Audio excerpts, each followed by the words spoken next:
Après l'Iwa à Géraniès, la vie continue. Nous reprenons la vie comme il se doit, comme les chrétiens. C'est ma petite sœur. Ouais. Ma petite sœur, c'est-à-dire c'est vraiment ma petite sœur. Propre, il y a 100. Des à haute classe. Là, baninga nae, bakei pour consoler mon ninga na bango, faire papa. Er y a église et kokaki. À Zozonga, malheureusement, en tout cas, il y a Baju et Kotaki Moto na bango. Et il a s'est retrouvé victime, il y a accident parce que c'est la seule où a Koufi. L'accident na moto ezali na 3 personnes. Mota na Amine Risi, Magali na Kati. Déjà, les gens basent un cerveau parce que moi j'ai vu les comédiens. Nous sommes nombreux des comédiens.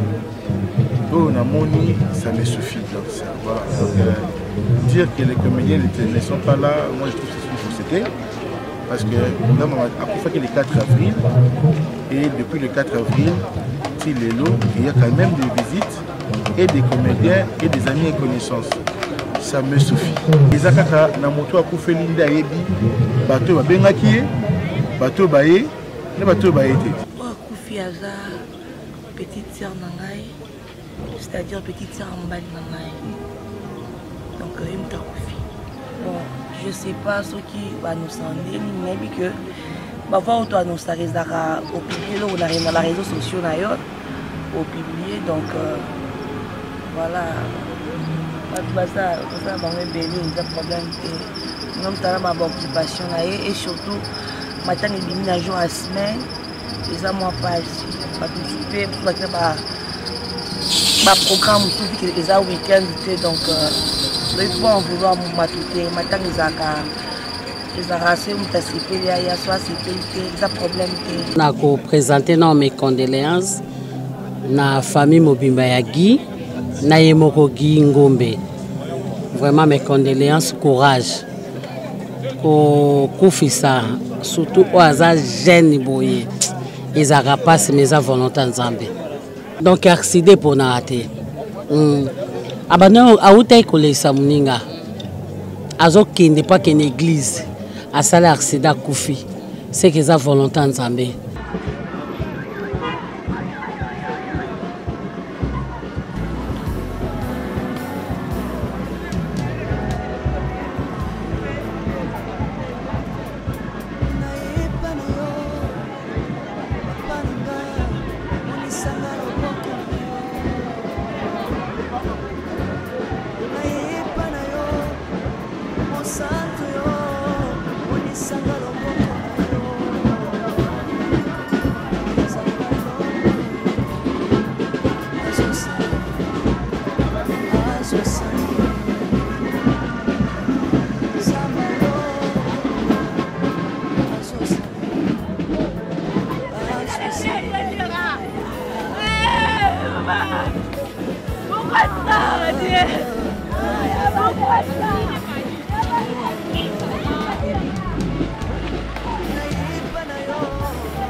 aussi, madame.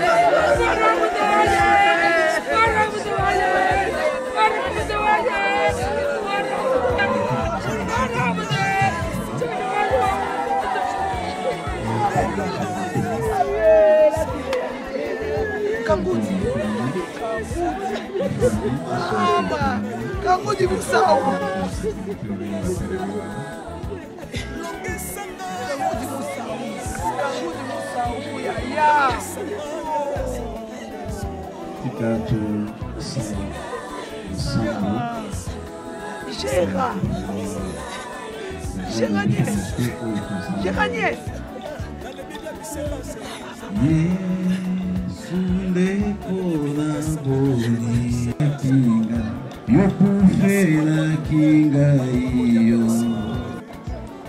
Aleluia,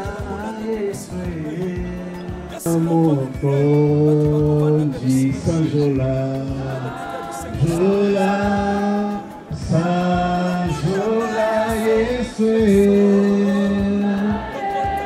Usu Yahweh, Iapu Feliz Solo, Patoma Benyoso Sanjola, Jola, Sanjola, Yesue, Ulufu Yahweh, Yeaku Feliz Solo, Patoma Benyoso, Bamosusu Bakoya, Bapoluka Yesu, Pelamoko Pelanga, Bakoko Swaseko Sanjola. Oh, Yesu, Ulusu Yahweh, Iapu Feliz, Patoma Benyoso, Yesu Kanisa Kanga, Tango Nyoso Pesa, Yobi Kisa Kingai, Deiko Sanjola, Oh Sanjola Yesue, Feliz Solo, Toma Benyoso, Mokiza Lili Kolonanza, Moyo Kakaye, Esu Bebato Simibe, Bake Sekonye, Bokaye. Oh. Ok, merci. Si tu as tout pété encore, ma bonne voilà. On peut bien aller au tout ça, merci.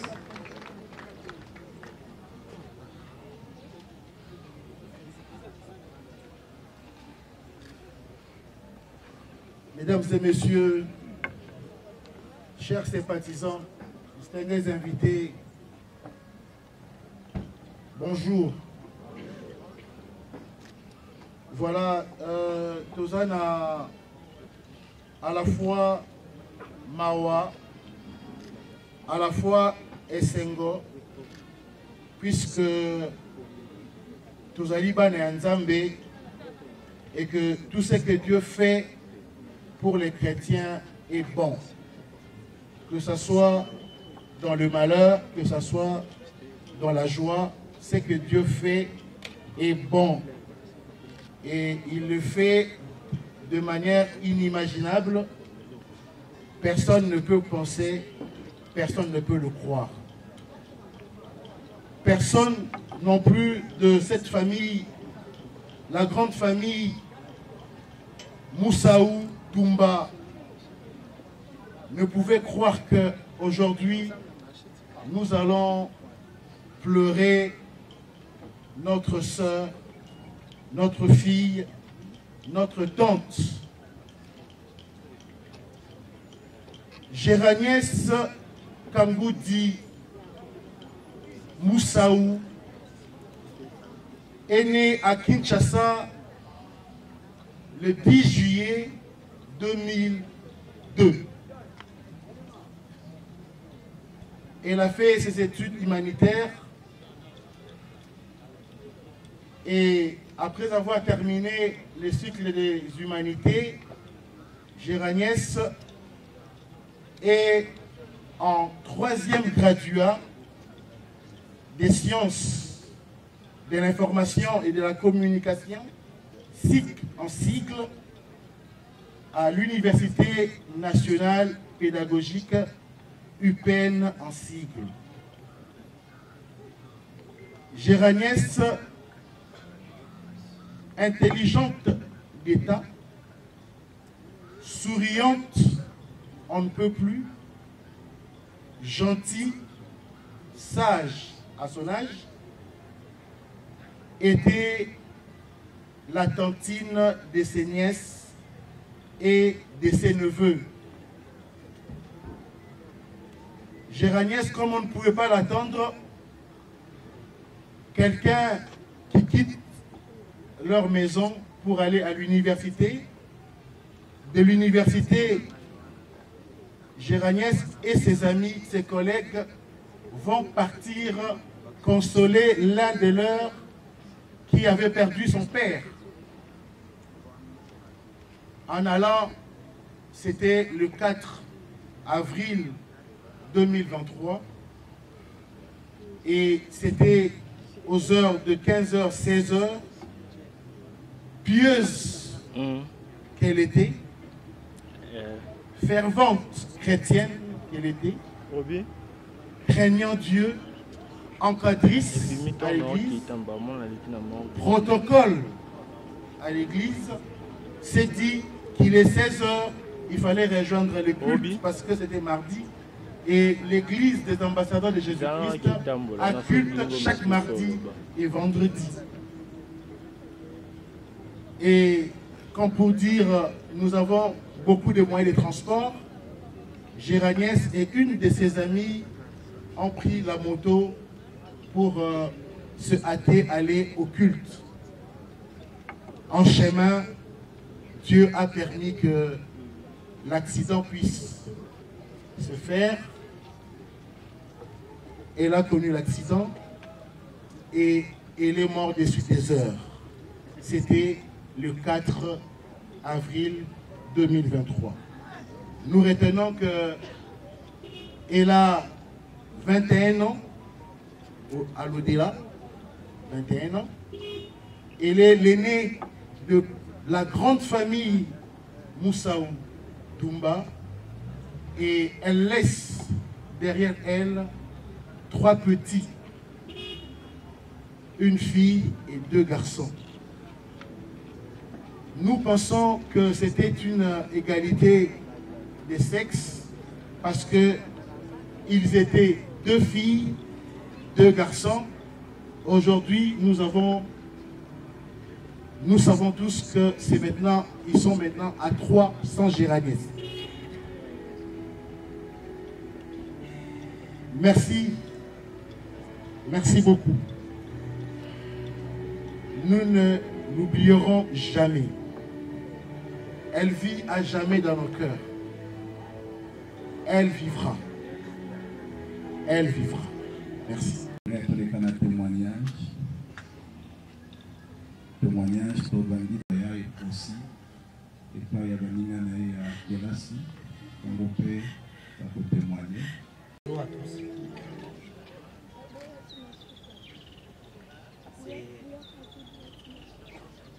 C'est un exercice assez difficile à faire.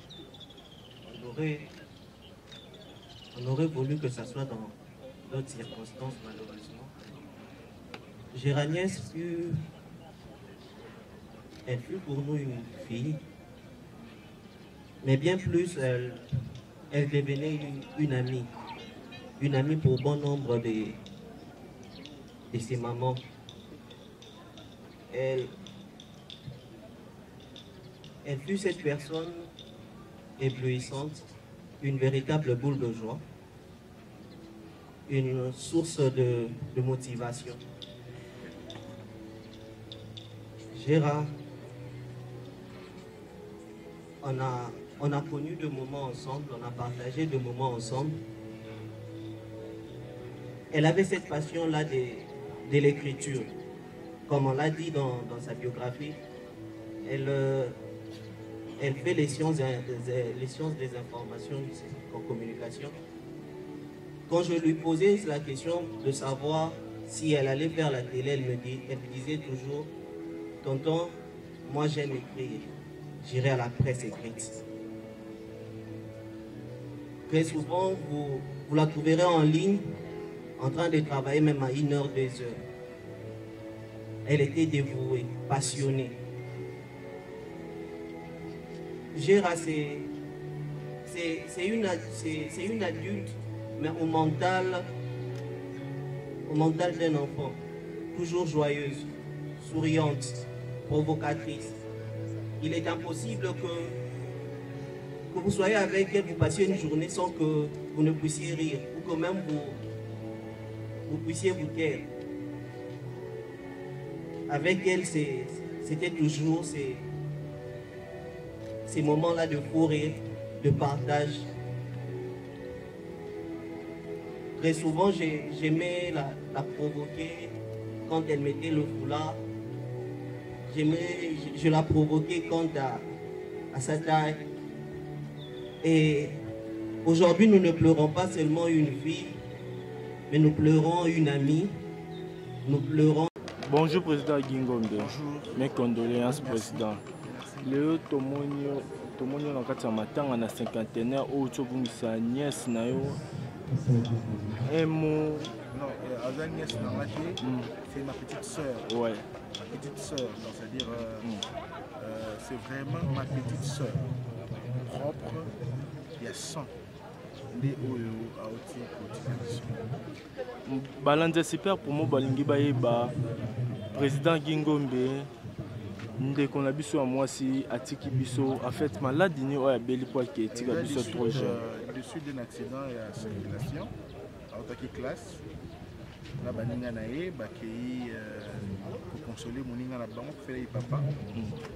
Er ya église ekokaki azozonga malheureusement mutuka ya baju nde ekotaki moto na bango et il s'est retrouvé victime il y a accident parce que c'est la seule fois Koufi l'accident na moto ezali na 3 personnes mota na amine ezali nsima ye ezalaki na kati donc Dieu a permis que ye nde akufa mosusu batikala. Mes condoléances Président Guy. Na matanga on a mon absence à artiste comédien on osaki sango bien te ou comment? Non, non. Et moi, je suis content de recevoir les comédiens.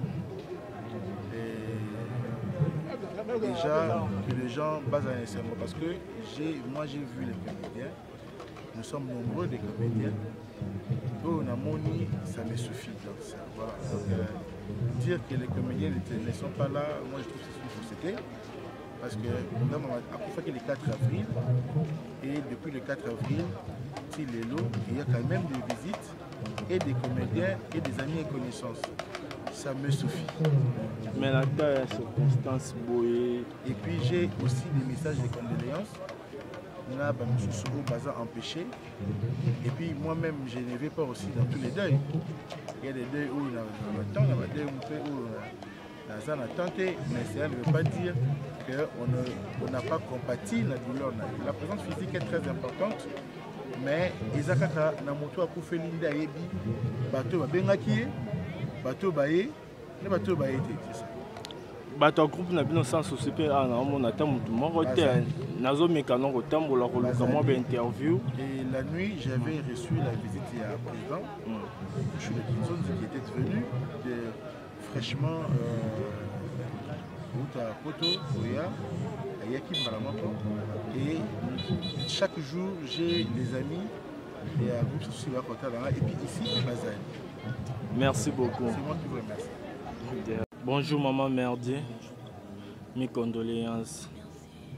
Au co-présenté au Tabalandi, à super pour moi, Nani, à Koufi, à Tomonio Matanga. Merci beaucoup. Pour Koufi Aza, petite sœur Nangaï, c'est-à-dire petite sœur Mbali Nangaï. Donc, il me Koufi. Maman Merdi, Balanda super pour moi, Balingi Baye, Lek na biso mwasi ya kitoko autotika biso en fait atiki biso na malade nini oyo memeti na liwa. En fait, j'ai ragné sa bellité a fait un accident de circulation a outaki à institut parce qu'elle est étudiante à Tangana IPEC.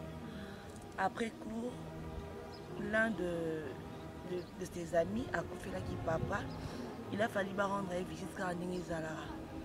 Après coup, c'est mobilisé qui groupe Mokoma na limité côté la camarade na bango fait qui papa. Donc batali camarade na bango fait papa na retour na bango. Bazwa ki moto ina copine na e.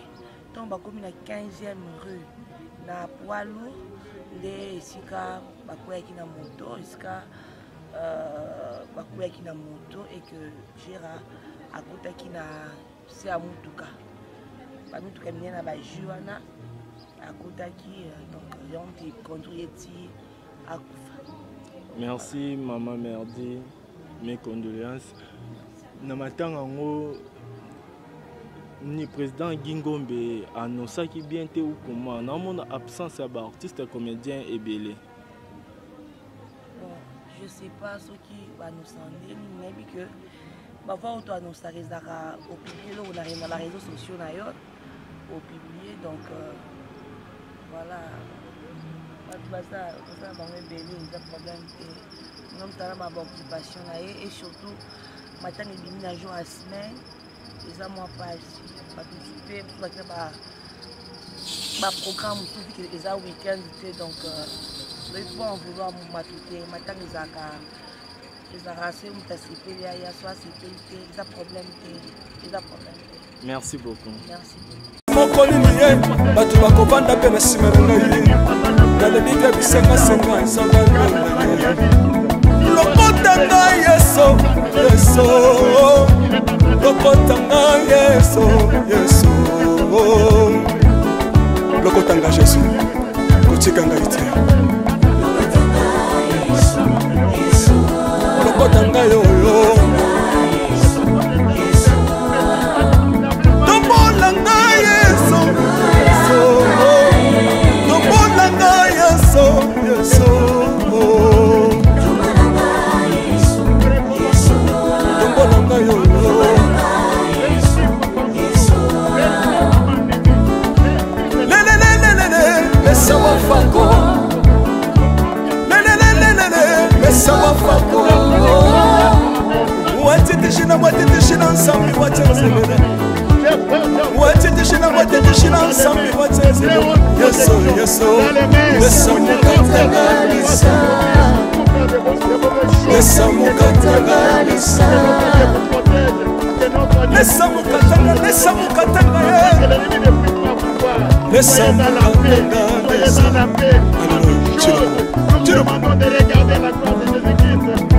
soki nazoyemba opekisanga te oyebi te bisika za bato kotangwa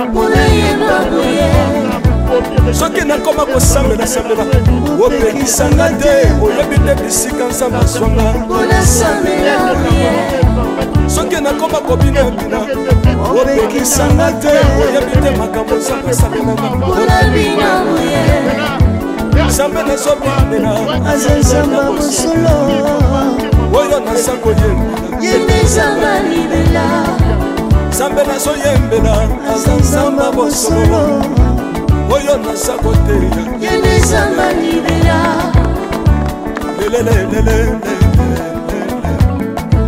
nalingi mobala oyo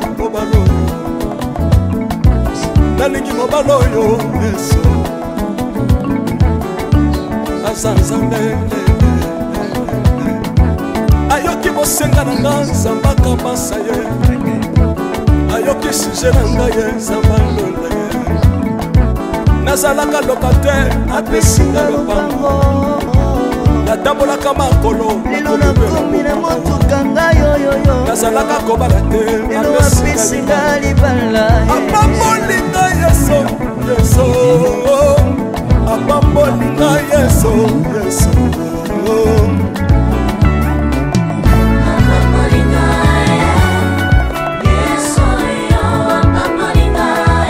yesu apambolinga chilobo yesu alokotinga pesitilo asa nzambe nalingo beta mololo bisika ezali yo beta mololo avant kobanda yango eki papa ki azali apesa biso mbongo na famille obinaka wapie mpona pambola yo ingénieur ki on est ensemble na yesu elongo tozomata mabe ya nzambe eza wapi soki nzambe azopambola yo lingana loba kelekele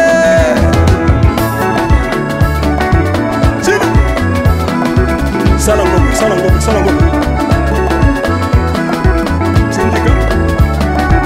Syndicat que Dieu vous bénisse.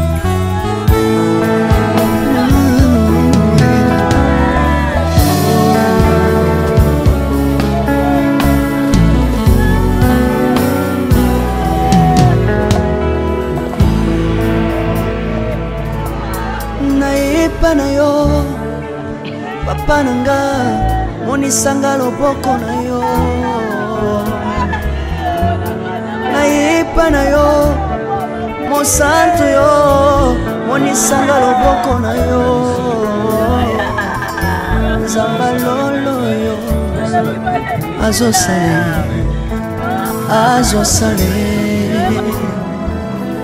nzamba lolo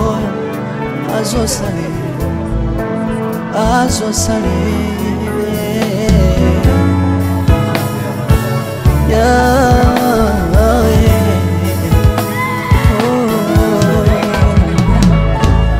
naipa na yo papa nanga monisanga loboko na yo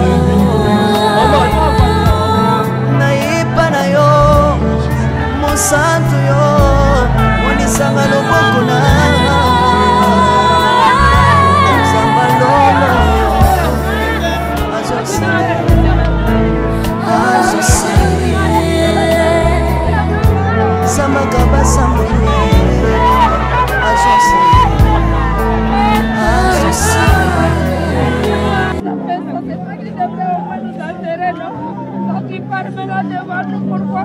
Bonjour ma Nicole. Oui, bonjour. Mes condoléances encore une fois.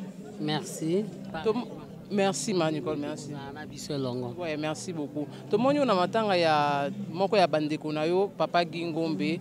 Moi un mot na yo par rapport ya o ekomeli famille na ba. Bon, tout d'abord, na ko présenter mes condoléances na famille Mobimba ya Guy, na yemoko Gingombe. Vraiment mes condoléances, courage.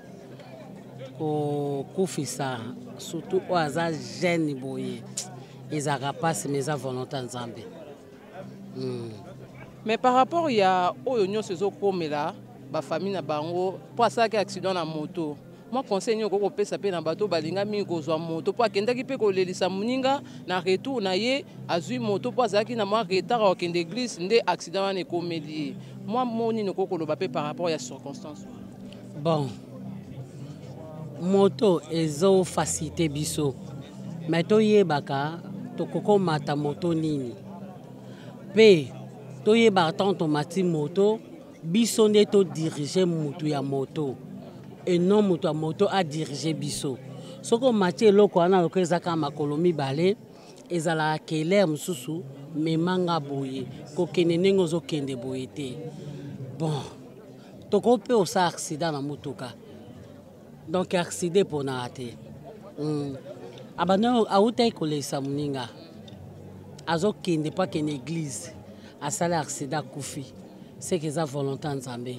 nzambe ne mutu alingaki journée wana azwa ye nde tozala na sa mokili oyo nzambe azwaka mutu na lolenge oyo alingi soko eza mokili ya nzambe tokoloba nini na nzambe tokobeta mpe nzambe te tokoyebiseka nzambe merci po volonté no ekokisami toza bato tokolela po tokokuta nsu na leki te na mwana te mais tokolobaka nzambe merci mpe tokotika nzambe te concerne kobana Gi mpe na famille na ye totika nzambe te tokangamaka na nzambe tokumisaka nzambe tobaka nzambe merci po volonté na ye apermetaki azwa mwana mpe leki lolenge oyo yalingi courage kaka. Voilà, merci beaucoup, Mme Nicole. Moi, question de curiosité par rapport à Matanga, il y a artiste na biso pe wa otako tika biso commando et ko bima journée ni pour na batba ça peut m'avoir précision. Programme ezali veille mortuaire les samedi dimanche enterrement corps ne zappé en a cinquantenaire. Mais bogoye baka esika oyo veille mortuaire les ala. Merci beaucoup.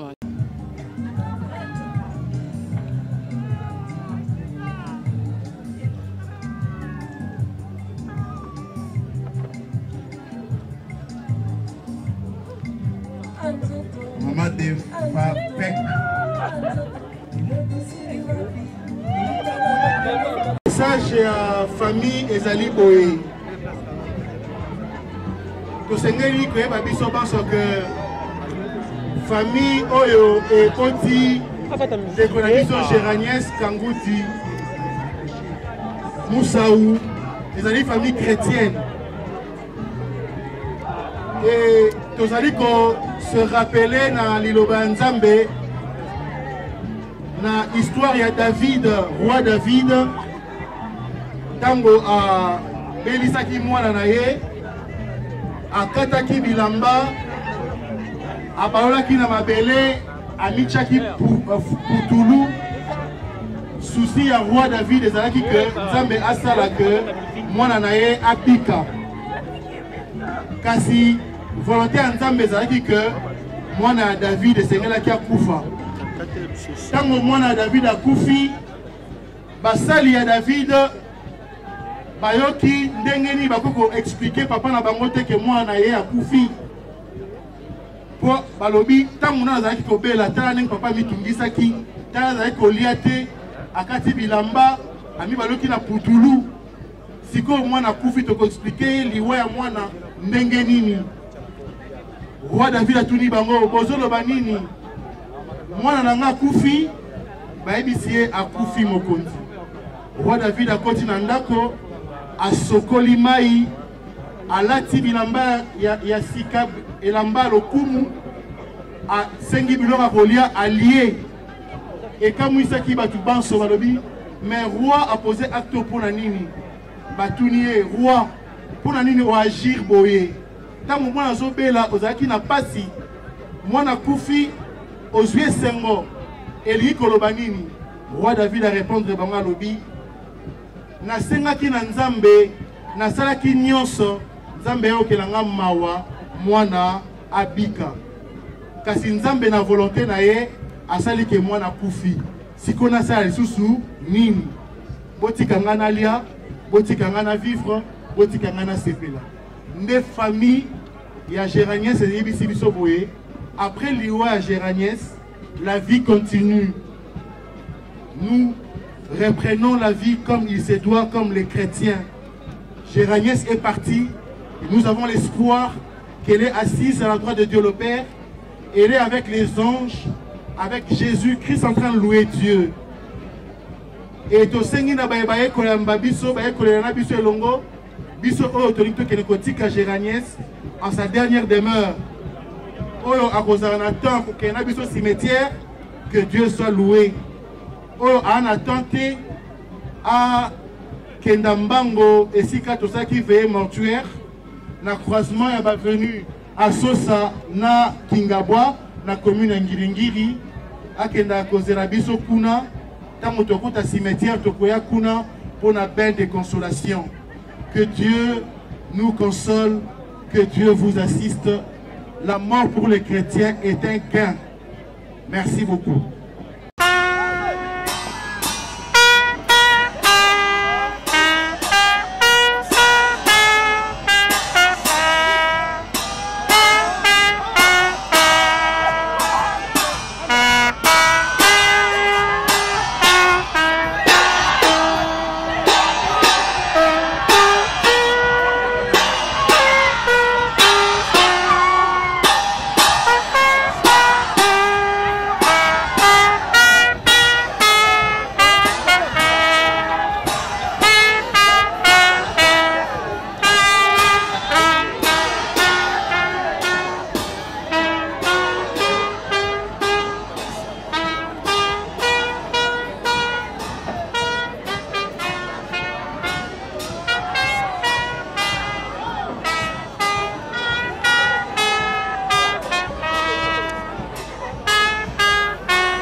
paye pas. La sentinelle qui prétend le faire, il est en train de perdre son temps. Je sais, Père, que cette famille est éprouvée. Ils ont perdu l'enfant qui leur était cher. Seigneur, dans ta souveraineté, c'est toi qui l'as rappelé auprès de toi. Aujourd'hui, les gens peuvent te glorifier pour dire que ça cause de tel ou tel. Mais si toi, tu n'avais pas permis, ni les sorciers, ni les féticheurs, de pouvoir lui toucher la main. Mais tout ce qui est arrivé, c'est ta volonté. Et nous acceptons cette volonté, car c'est cette volonté souveraine. Nous recommandons cette famille entière, entre tes mains saintes. Viens ici, Papa Mouto. Viens ici, Maman Néné. Vestir les enfants, Seigneur Dieu, entourez-les de ton amour profond. Nous voulons qu'ils soient imbibés du sang de Jésus-Christ. Et personne ne pourra mettre la main sans tirer, Seigneur Dieu, ni décider de les raffiner. Chers frères, chers sœurs, nous vous recommandons dans les mains de très hautes protections, dans les mains où il n'y aura personne qui pourra s'introduire pour faire de mauvaises choses. Que notre Dieu vous garde, que notre Dieu vous protège, que notre Dieu vous couvre du sang de Jésus-Christ, afin que l'ennemi ne puisse pas vous voir. Soyez dans la paix, soyez dans la paix. En toutes choses, nous vous demandons de regarder la gloire de Jésus-Christ. Votre fille n'est pas morte, mais elle s'endort. Je suis sûr que si nous allons suivre sa voie, un jour nous allons nous retrouver ensemble au pied de Jésus-Christ et nous allons mener la vraie vie qui est la vie éternelle. Merci Jésus-Christ. La seule chose que nous te demandons est que ta volonté soit faite sur cette famille. Que tout ce qui avait été décidé par les diables, par leurs ennemis, que cela ne puisse pas avoir aucun impact. Que cela reste dans ta gloire. Que toi qui es le dernier mot à dire sur papa, sur maman et sur les enfants. Que cela les soit ici. Nous venons de prier avec foi au nom de notre Seigneur Jésus-Christ. Que mon Dieu vous protège.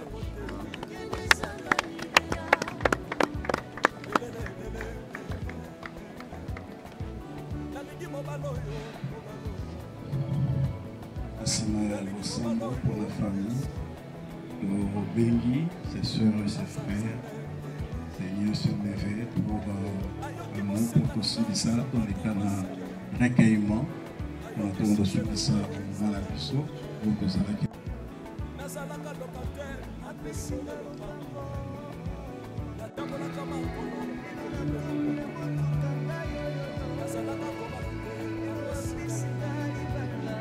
Rosenga Paya Papa na Bisogi abongama pona mo ya famille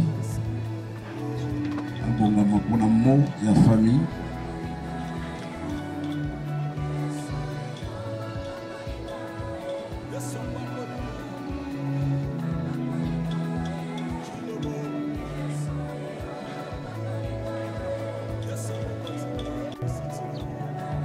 voilà tamito banda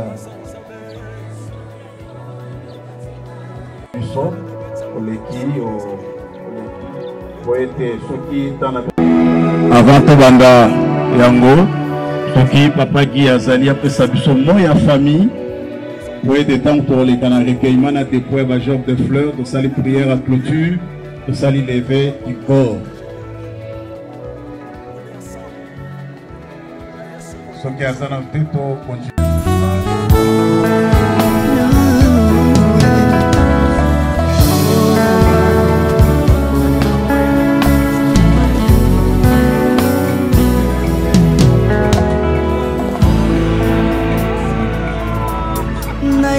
na yo papa nanga monisanga loboko na yo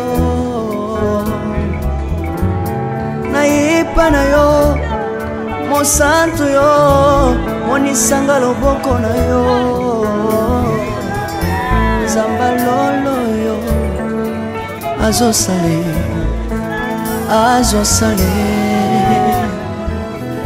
zamba lolo azosale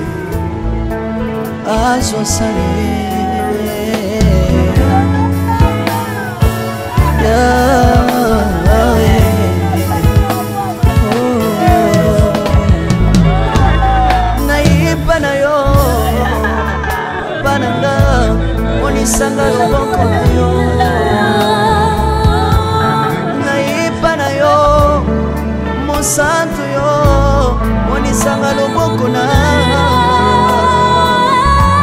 zamba lolo yo azosale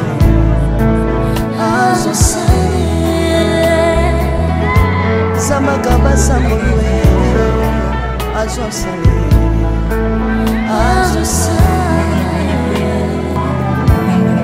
Salila Yeso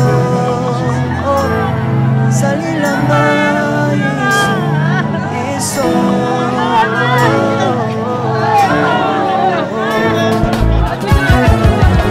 Alléluia.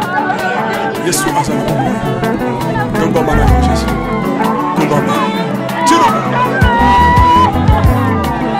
Yesu na ningina tachena. Yesu. Papa na ningina témoigner. Bonjour ma Nicole. Oui, bonjour. Mes condoléances encore une fois. Merci. Merci ma Nicole, merci. Ouais, merci beaucoup. Tout le monde a matanga ya moko ya bandeko na yo papa Gingombe. Moi un mot na yo par rapport ya o ekomeli famille na ba. Bon, tout d'abord, na ko présenter mes condoléances na famille Mobimba ya Guy, na yemoko Gingombe. Vraiment mes condoléances, courage. Ko kufisa surtout au hasard jeune boye. Ils rapassent mes volonté en Zambie. Mais par rapport à Oyo Sezo Komela, ma famille na bango, pour ça qu'il y a accident na moto. Moi conseille ko pesa pe na bato balinga mi ko zo moto pour kenda ki pe ko lelisa muninga na retour na ye azui moto pour ça ki na moi retard au kende église ndé accident na komeli. Moi moni ne ko loba pe par rapport à circonstances. Bon. Moto ezo facilité biso.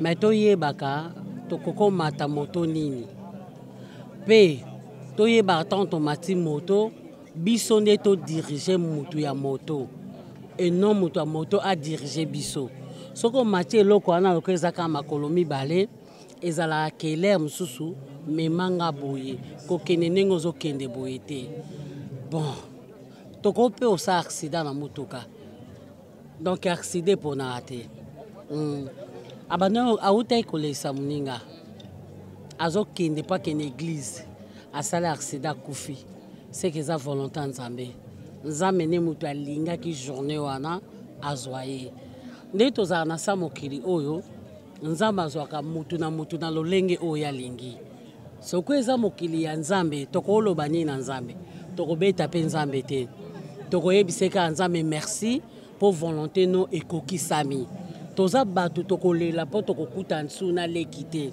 na mwana te mais tokolobaka nzambe merci pe tokotika nzambe te concernant ko bana fugi pe na famille na ye totika nzambe te tokanga makana nzambe tokumisaka nzambe tobaka nzambe merci pour volonté na ye a permetaki azwa mwana pe leki lolenge o ya lingi courage kaka.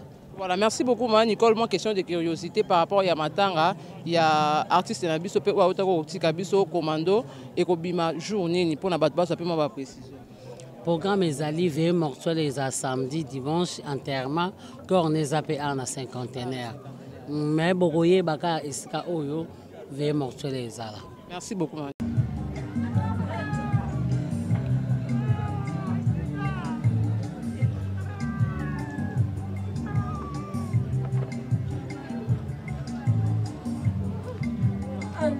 Maman de Fapek. Message à famille Ezali Boé. Tout ce qui est babiso pense que famille Oyo et Koti de Konabiso Géraniès Kangouti Moussaou, Ezali famille chrétienne. Et tous allez se rappeler dans l'Iloba Nzambe, dans l'histoire de David, roi David, tango a Belisaki Mouananaye, a Kataki Bilamba, a Paolaki Namabele, a Michaki Poutoulou, souci à roi David, et Zalaki que Nzambe Asala que Mouananaye a Pika. Kasi volonté en Nzambe ezalaki que mwana David esengelaki akufa. Tango mwana David akufi, basali ya David bayoki ndengeni bakoko expliquer papa na bango te que moi na ye akufi po balobi tangu na azalaki kobela tala ndenge papa mitungisaki tala azalaki kolia te akati bilamba ami baloki na putulu siko mwana akufi toko expliquer liwa ya mwana ndenge nini. Roi David atuni bango bozoloba nini mwana nanga akufi bayebisi ye akufi mokonzi. Roi David akoti na ndako asokoli mai alati bilamba ya sika elamba lokumu asengi biloko kolia allié ekamwisaki batu banso balobi mais roi a posé acte pour nini batuni ye roi pour nini oagir boye tango mwana azobela ozalaki na pasi mwana kufi ozwi esengo elingi koloba nini. Roi David a répondre bango alobi nasengaki na nzambe nasalaki nyonso nzambe yokelanga mawa mwana abika kasi nzambe na volonté na ye asali ke mwana kufi siko nasala lisusu nini. Botikanga na lia botikanga na vivre botikanga na sepela nde famille ya Géraniès yebisi biso boye. Après liwa ya Géraniès la vie continue. Nous reprenons la vie comme il se doit, comme les chrétiens. Géraniès est partie et nous avons l'espoir qu'elle est assise à la droite de Dieu le Père. Elle est avec les anges, avec Jésus-Christ en train de louer Dieu. Et to sengi na baye kolamba biso baye kolana biso elongo biso oyo tolinto kene kotika Géraniès en sa dernière demeure. Oyo akozana na temps ko kena biso cimetière, que Dieu soit loué. Oyo ana tenté à Kendambango et sika tosaki veillé mortuaire na croisement ya ba venu à Sosa na Kingabwa na commune Ngiringiri akenda kozela biso kuna tango tokota cimetière tokoya kuna pour na bain de consolation. Que Dieu nous console, que Dieu vous assiste. La mort pour les chrétiens est un gain. Merci beaucoup.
Yes,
yo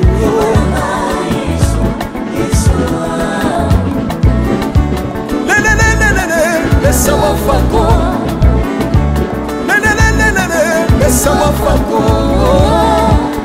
Watitishina watitishina nsambi watanzelera Watitishina watitishina nsambi watanzelera Yeso yeso Laisse-moi katangalisa Laisse-moi katangalisa L'homme, c'est Papa Moïse, prophète. Il y a église Hosanna. Na yeko pesa bino message de l'eau pour ba oyo bazala ba blocage, ba limitation, ba mari de nuit, ba esprit de mort, ba maladie oyo et si la kate. Mais mingi nazana besoin ya ba oyo ba tambola partout. Oyo ba luka ba délivrance, oyo ba mata kutu ba vio pour na luka ba délivrance et simbate. Nazana besoin na bino boya pobo bika po ite ngonga na bino ekoki. Awa ba benga ngo terminus. Awa ndezali sika ba démonios surtout basukaka moto moko nana ya ate azwa délivrance ka bikate nano esalamate bangonio surtout babika avant kutu boya bofukama bosenga Saint Esprit ala kisabino soki Papa Moïse azali ya ye ou bien ya yete ako répondre bino tout de suite bokota na YouTube bobeta Papa Moïse Prophète TV bokomona ba témoignage ya bato belé oyo babika déjà oyo basala na kumisi nzambe ya Hosanna na kumisi nzambe Papa Moïse kwa bikisinga na malade estomac na bande ko souffrir mingi na estomac ezaki soke kanginga na zolala te ezosala pasi tina mukongo moto ezobimanga kolia madesu pasi babilo musuko lia ngo très difficile depuis Papa Moïse abondela pona ngai na zwa kimia nzambe Papa Moïse asalinga minene abikisinga na estomac na melaka lisu pantomètre te na bwaka ba pantomètre. Merci Jésus, Nzamba Pambola Papa Moïse. Shalom, shalom, shalom peuple de Dieu. J'avais beaucoup de difficultés dans ma vie. Nazaki Moutaba Régé. Un peu partout là, au besoin contrat, au vieux Moussala, après quelques temps, Kakaboué, Mkolo compagnon Yinio, Kabou, sans raison valable. Naye Okutanana prophète Moïse. Le prophète Moïse a un homme de Dieu. Aza homme de Dieu, tout ça va aventure. Aza vraiment Moussali Nzambe. L'homme de Dieu a prié pour moi. J'avais des masques, ma masque a régé. Et depuis que l'homme de Dieu a prié pour moi, je vous dis, tout a changé dans ma vie. Tout a changé dans ma vie. A changé Nyonso. Nzambe a fumé la porte. Mon prophète Moïse, que Dieu te bénisse. Depuis 2012, ils ont locaté. Bah docteur Baibisanga Ekoko Yokati. Bah qui n'a pas deux rendez-vous dans l'hôpital ya minene. Baibisanga Ekoko Yokati. Moi peut passer la opération pesati. En tout cas, bah na vanditi lelo na yoka kananga ite na lito na ngabouche. Mwana na yo komo na nani? Na yo ko lobi mwana na ngako mwana na nga liboso komo na nani? Marcel. Nazoka na kangika lito yo kaka nazoko na oyo banda koyoka te ça veut dire que la yoki zombe ya ngai oh na pusi ku téléphone musika prophète my god nazozela bino nyonso tout dans moto. Shalom shalom à vous les enfants de Dieu na pesi bino mbote na kombo na Yesu. C'est bien moi votre frère le pasteur Israël Nash. Je vous salue au nom de Jésus. Je suis précisément à Kinshasa. Naza responsable ya Ophelina, Jésus est mon papa. Naye liboso na bino pour na représenter bino bana o bozo mona na bilili pe ba difficulté tozanango. Na bandaki musala o ça fait longtemps ya koboko la bana selon ainsi dit l'Éternel. Mais ba difficulté ezamingi, difficulté ya loyer parce que tozo futela et puis difficulté au foot la bana minerval pour to chute au bandaki. To pesa qui avance mais tikali ndambo.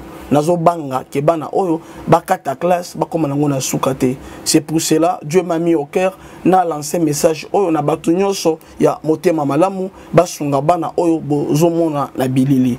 Bana oyo bozomona na bilili ndambo na juna rond-point Ngaba, ndambo Victoire, ndambo Limete et puis ndambo l'état pesingai. Pona bande kolanga nyonso ba congolais bobi ba réalité nini to passer nango na mboka. Soki nga simple individu na ndimi kozwa bana oyo na bokola na ainsi dit l'éternel. Ce qui l'État s'est décidé, tout le monde a sous fazer dans zélate. C'est difficile, il y a aussi un moko, c'est pour ça qu'on a lancé appel na bana nyoso nzambe pour la classe ya bana oyo, pour la loyer na bango, kola tape kolia na bango. Na osenga na batu nyoso baza cœur sensible, pe baza na motema ko sunga ba sunga biso pe ba salisa biso. Toza na commune ya Kalamu, quartier Kauka, référence ya monene tukangami na université Kimbangiste, avenue comme on a Marin numéro 16.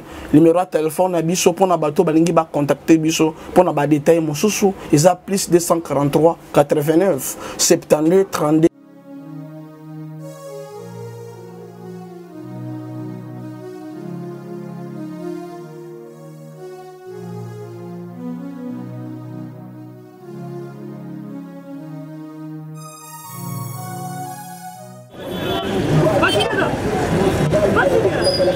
DiCaprio.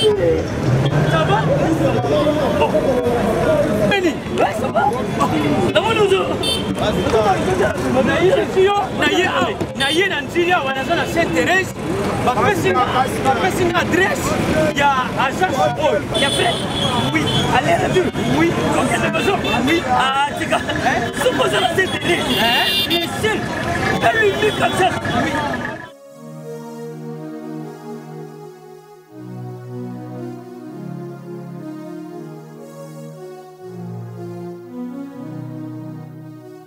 Station Sainte-Thérèse. Oui. Ce qu'on Sainte-Thérèse. La mission. Si Maniango. Exactement. Mais ça ici il y a Kubunga te. Service. Ponctualité. Respect. Et puis bango. Balo la rapide. Oh, 40 jours. Mais nga kutu 45 jours il va payer ça qui wana. Et puis kokilité mbala moko ba bengi ngai. Aza mundeni? Non. Yes, je vais service. Pour ce monde. Mais ma canicile bonjour.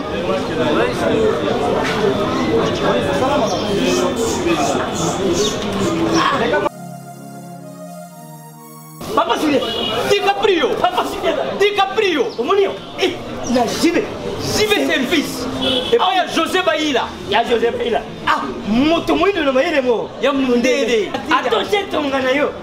Mutu bolongwate, on se trouve dans mon bimba. Yango jibe service et Zakaka on a qui ça. Oh, Angola. Brazzaville. Tosuket. Kalamengite. Mokili mabimba. Ah, aujourd'hui. Donc à longo di biso pili ya makambo ezaki 40 jours mais okumona contenir ça 6 mois.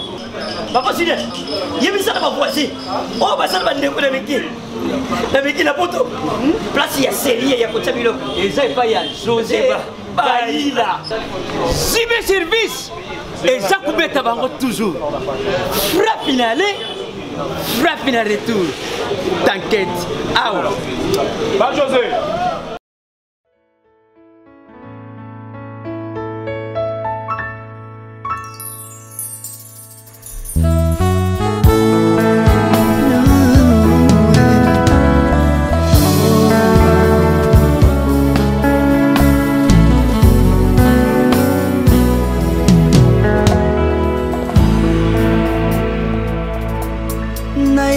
Na yo papa nanga monisanga loboko na yo nayepa na yo mosantu yo monisanga loboko na yo nzamba lolo yo azosale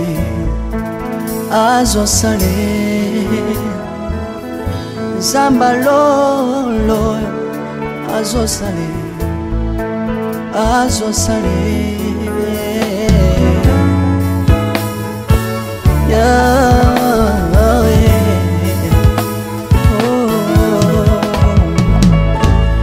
nayipa na yo papa nanga monisanga loboko na yo nayipa na yo mosantu yo monisanga loboko na nzamba lolo yo azosale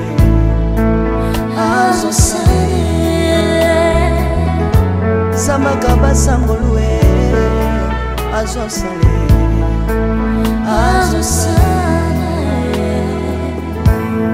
salilanga yesu yesu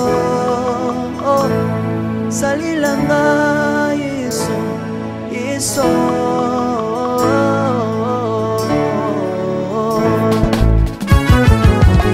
Alléluia. Yesu azana ba moi. Tomba mana yo Jésus. Kombamba. Tirobo. Yesu na lingi na tachola Yesu. Papa na lingi na témoigner sangano na ye. Kapena tato na bonsambe na yo so bato. Yoka bosenga na nga sambaka basaye. Yoka shije na nga ye sambano na ye. Na ye na bapasi na nga libosa bonsambe na yo. Na ye na kosanga na nga libosa bonsambe na yo. Salela nga yeso yeso. Salela nga yeso yeso. Salela nga yeso yeso. Salela nga yeso. Salela nga yeso yeso. Kundela nga yeso yeso. Kundela nga yeso yeso. Kundela nga yeso yeso. Kundela nga yo. Longisanga yeso yeso. Longisanga yeso yeso. Longisanga yeso yeso. Longisanga yo. Longisanga yeso yeso. Nale bibia bisenga senga sanga lona. Nale bibia pesanga kabela nga bisenga senga. Yesu moko nini ye bato bakolia pe na sima na ngai. Yesu moko nini ye bato bakolata pe na sima na ngai. Yesu moko nini ye bato bakovanda pe na sima na ngai. Nalebika bisenga senga nsanga londa ye. Lokota nga yeso yeso. Lokota nga yeso yeso. Lokota nga Jésus kotika nga ite. Lokota nga yo yo. Tombola nga yeso yeso. Tombola nga yeso yeso. Tombola nga yeso yeso. Tombola nga yo yo.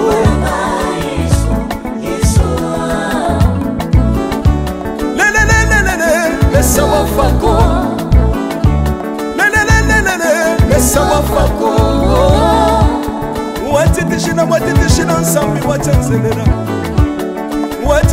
Watitishina nsambi watenzelela. Yeso yeso. Lesa mukatanga lisa. Lesa mukatanga lisa. Lesa mukatanga ye. Lesa mukatanga lesa. Alléluia. Chirobo. Chirobo. Soki nazoyemba opekisanga te oyebi te bisika nzambe alokotanga unayemba boye. Soki nakoma kosambela sambela opekisanga te oyebi te bisika nzambe azwanga unasambela boye. Soki nakoma kobina bina opekisanga te oyebi te makambo nzambe asalelanga unabina boye. nzambe nazobinela aza nzambe bosolo oyo naza koyembela yende nzambe libela. nzambe nazoyembela aza nzambe bosolo oyo naza koteya yende nzambe libela. lelelelele nalingi mobala oyo nalingi mobala oyo yesu aza nzambe ayoki bosenga na nga nzambe akabasa ye ayoki suje na nga ye nzambe alonda ye nazalaka lokatere apesinga lopango natambolaka makolo lelo nakomi na motuka ngai oyoyo nazalaka kobala te lelo apesinga libala apambolinga yeso yeso apambolinga yeso yeso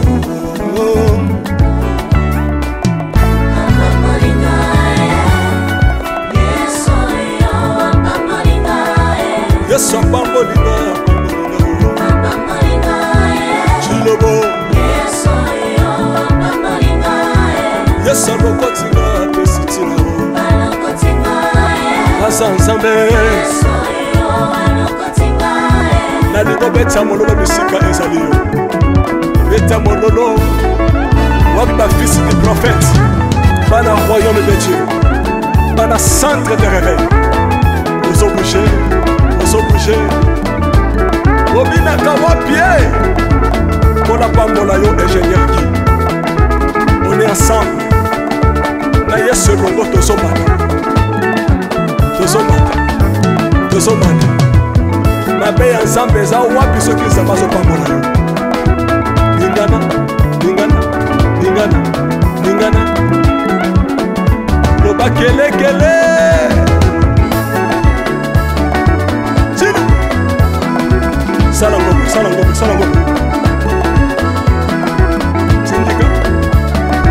syndicat que Dieu vous bénisse.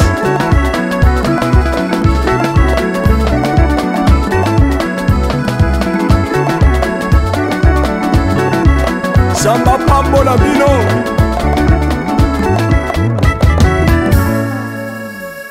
Alléluia.